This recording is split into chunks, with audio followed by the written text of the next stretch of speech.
দেখেন, সবথেকে বড় জিনিস আপনি যে বলছেন যে স্টেজে একটা পীর পরিবারের মধ্যে দ্বন্দ্ব দেখা দিয়েছে, এটা ভুল। এখানে দ্বন্দ্ব বলে কিছু নেই। আমাদের বাড়ির সমস্ত পীর সাহেব, পীরজাদা আমরা সকলে ঠিক আছি। এবং যদি কিছু মানুষ মনে করে যে এটা দ্বন্দ্ব, তাহলে তিনি ভাবতে পারেন। সবথেকে বড় জিনিস হচ্ছে, আমরা 14 বছর, কম বেশি 14 বছর আমরা ফুরফুরা দরবার শরীফে কোটি কোটি টাকা আমার রাজ্য সরকার বরাদ্দ করেছিলেন, কিন্তু সেভাবে হয়নি। আজকে আমরা সেখানে হাজির হয়েছি কারণ আমাদেরকে মুখ্যমন্ত্রীর কাছ থেকে দীর্ঘদিন ধরে অন্ধকারে রেখে দেওয়া হয়েছিল। কারণ ফুরফুরা দরবার শরীফের একটা একনয়কতন্ত্র চলছিল। সেখানে যখন আমরা সমস্ত পীর সাহেব, পীরজাদারা আমরা সেখানে হাজির হয়েছি, হাজির হওয়ার পরে কিছু কিছু মানুষের মনে একটা আতঙ্ক তৈরি হয়ে গেছে। সেটা আপনারা বুঝলেন।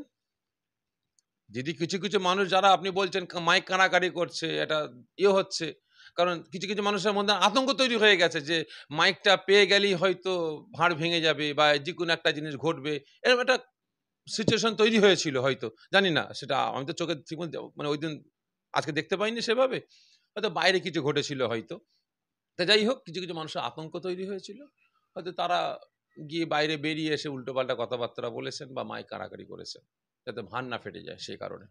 না, আমি শুধু মুখ্যমন্ত্রীর বিরুদ্ধে বলে না, আমি টোটাল আমার রাজ্যে যে সকল দল, আপনি সিপিএম বলেন, কংগ্রেস বলেন, বিজেপি বলেন, তৃণমূল বলেন, যে দলগুলো, দলের মানে কর্মীরা যেভাবে মারামারি, কাটাকাটি, হানাহানি ইত্যাদির সঙ্গে লিপ্ত আছে, জনগণকে ব্যবহার করে বেড়াচ্ছে, তাদের বিরুদ্ধে দীর্ঘদিন ধরে আমরা আন্দোলন প্রতিবাদ করেছি।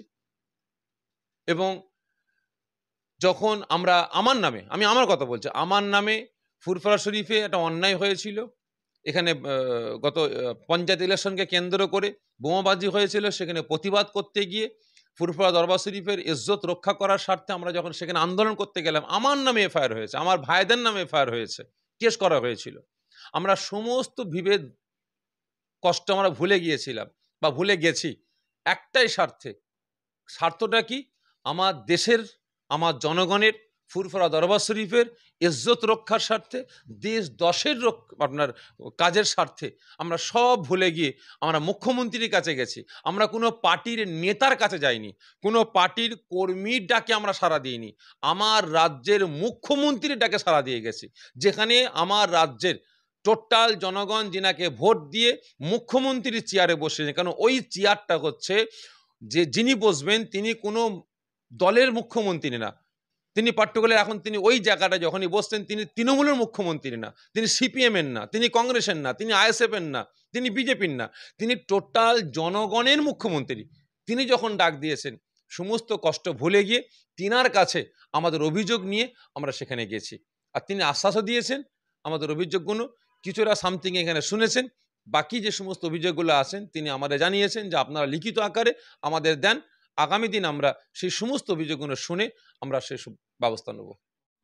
আল তামার রেস্টুরেন্ট এবার নিবড়াই, সম্পূর্ণ শীততাপ নিয়ন্ত্রিত, অত্যাধুনিক সুসজ্জিত রেস্টুরেন্ট। এখানে থাকছে আরাবিয়ান মান্ডিতে বসে লাঞ্চ এবং ডিনারের সুযোগ। বিভিন্ন ধরনের খাবারের পসরা নিয়ে হাজির আল তামার রেস্টুরেন্ট। যে কোনো অনুষ্ঠানের জন্য বুক করতে পারেন, থাকছে কনফারেন্সের সুবিধা। আমাদের ঠিকানা নিবড়া, হারুন মার্কেট, ডোমজুর। যোগাযোগ করুন 9123608838। আরাবিয়ান মান্ডির স্বাদ গ্রহণ করতে হলে আপনাকে আসতেই হবে আমাদের রেস্টুরেন্টে। তাহলে আর দেরি কেন? আজই আসুন আল তামার রেস্টুরেন্টে।